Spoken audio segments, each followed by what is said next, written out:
like to do a review of Garden State Comic Fest. This was my 4th time going to the show. The first time I went, I was 7 and got a drawing from Ethan Van Sciver. The next time I interviewed him and Neil Adams right after I started my site. Last year I went with my first ever press pass and got to meet Kevin Eastman, Jim Steranko, Adam Kubert, and a ton of others. That's one big thing I really like about the show. You can meet all these great comic book creators without waiting in crazy lines. This year I met and interviewed David Finch, John Wesley Shipp, Louise Simonson, Barry Kitson, Keith Giffen, Joe Staton, Bob Wyachek, Tom Palmer, Tom Mandrake, Jan Dersima, Kristen Gudsnook, Diana Lito, Neil Volks, and Ken Bald. Walt Simonson was there too, and so were Greg Hildebrandt and Adam Kubert. I've interviewed them already, but it's always cool to see them. And there were a ton more I could have interviewed, but I didn't have the time to research them all. It doesn't matter if you like DC, Marvel, independent comics, or kids comics.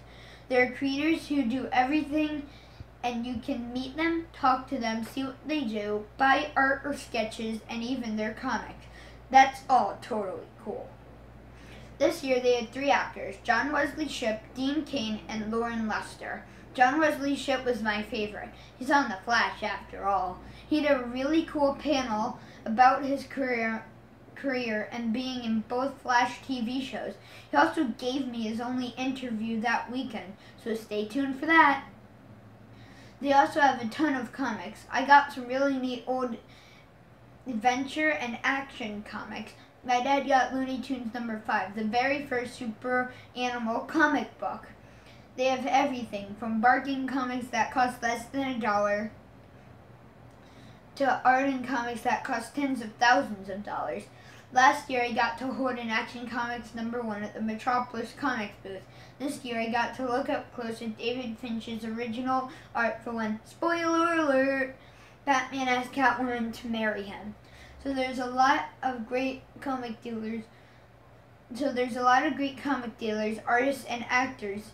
Of course, there are also plenty of toys, like my favorite table with the custom Lego minifigures. There are also cool old toys and new ones, too.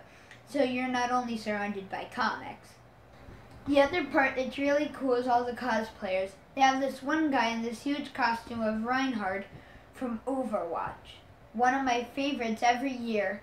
This one guy dresses up like a different version of Baymax from Big Hero 6. Last year he was Batmax, and this year he's Flashmax with a sign that said, "I am not very fast." He's really funny. But there are a ton of other cosplayers that have cool costumes and a costume contest. The 501st Legion is there, so you'll see some really great Star Wars costumes too. The only complaint I have about the show is that it can be a little cold. It's in an ice skating rink, and also there's always somebody bidding against me at the charity auction. But seriously, bring a sweater to the show and you'll be fine. So, as you can see, you should go to Garden State Comic Fest. You'll have a really great time, and the people there are all really nice. Have fun!